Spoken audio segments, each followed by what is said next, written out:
10 ঘন্টার জার্নি, কি খাবো বলো তো? তাই জন্য বানাচ্ছি মেথি পরোটা। আর কোনো রকমের কিছু দরকার হবে না, শুধু পরোটাটাই ঘিয়ে ভাজবো, তাহলে সবারই টিফিনের জন্য দারুণ। এই মেথি পরোটা কি করে বানাচ্ছি চলো তোমরাও দেখে নাও। মেথি শাকের বদলে কিন্তু পালং শাক দিয়েও তোমরা এইভাবেই পালং পরোটা বানাতে পারো। চলো তাহলে রেসিপিটা শুরু করা যাক। নমস্কার, আমি সায়ন্তনী ব্যাঙ্গালোর থেকে চলে এলাম আজকে আবার একটা দারুণ রেসিপি নিয়ে। অ্যাকচুয়ালি আমরা তো বাড়ি ফিরছি, তোমরা জানোই। তো বাড়ি ফেরার সময় প্লেনে যতই আমরা খাবার কিনে খাই না কেন, প্লেনের খাবারে কিছুতেই পেট ভরে না। আর বাড়ি ছাড়া থেকে বাড়ি ঢোকা অবধি 10 ঘন্টা তো লেগেই যায়, সে প্লেনে হোক কিংবা যাই হোক।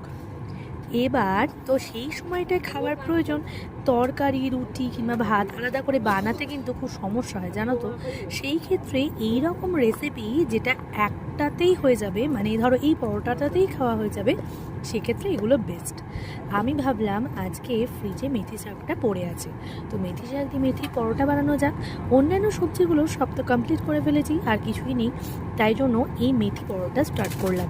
এর মধ্যে আমি দুধের সর মিলিয়েছি বেশ অনেকটা, আর দিয়েছি রসুন বাটা, এছাড়া দিয়েছি 2 চামচ ধনে গুঁড়ো, নুন, আর কিছু দিনই একটু মিষ্টি দিয়েছি। এবার একটু একটু জল দিয়ে দিয়ে মেখে লাস্টে আমি ডোটাতে তেল দিয়ে ভালো করে আরেকটু হাত দিয়ে মেখে এটাকে কিছুক্ষণের জন্য চেপে রেখে দেবো।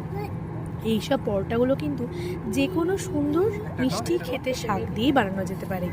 যেমন ধরো অনেকে এখানে আমাদের পাওয়া যায় দিলি লিভস বলে একটা শাক, সেই শাকটা দিয়েও বানায়। এটাকে কিন্তু আমি পালং শাক দিয়ে বানিয়ে দেখেছি, খুব ভালো লাগে খেতে। ধনে পাতা দিয়ে তো বানানো যেতেই পারে। তোমরা এমনি যে বাড়িতে মেথি পাওয়া যায় না প্যাকেটে করে, কাসুরি মেথি, ওই মেথি দিয়েও বানিয়ে দেখতে পারো, খারাপ লাগবে না। তবে এই টাটকা মেথির স্বাদটা একটু আলাদা হয়। আমি এক গাদা আটা দিয়ে ফেলেছিলাম, আর বলো না, তাড়াহুড়ো করছে তো তাই জন্য। তো আটা দিয়ে বেললাম, বেশ ভালোই বেলা হলো, একদম ভেঙে যায়নি, ফেটে যায়নি, কিছুই হয়নি, খুব সুন্দর শেপটাও হয়েছে। চলো, আমি বেশ কয়েকটাই পরোটা বেলেছি, দুজনের মতো, দুজন বলা ভুল, অনুও একটু একটু খাওয়া শিখেছে পরোটা। তবে এই শাকটা ও অনেকটা অ্যাভয়েড করে, ও খেতে চায় না। কিন্তু এটা আমি সুন্দর করে মিষ্টি দিয়ে বানিয়েছি, তো একটু বেশ ঝালটা দিইনি, তো আশা করি ও খাবে। এই পরোটাটা হলেই ব্যাস, আর কিছু চাই না। প্লেন থেকে একটুখানি কফি, একটু স্যান্ডউইচ নিয়ে নিলেই মোটামুটি আমাদের জার্নি একদম সুন্দর। আসলে বাঙালিরা যেখানেই যায় না কেন, পেট পুজোর কথা আগে চিন্তা করে, আর যাই হয়ে যাক খাওয়া দাওয়াটা যেন ঠিক মতো হয়, কি বলো, তাই না?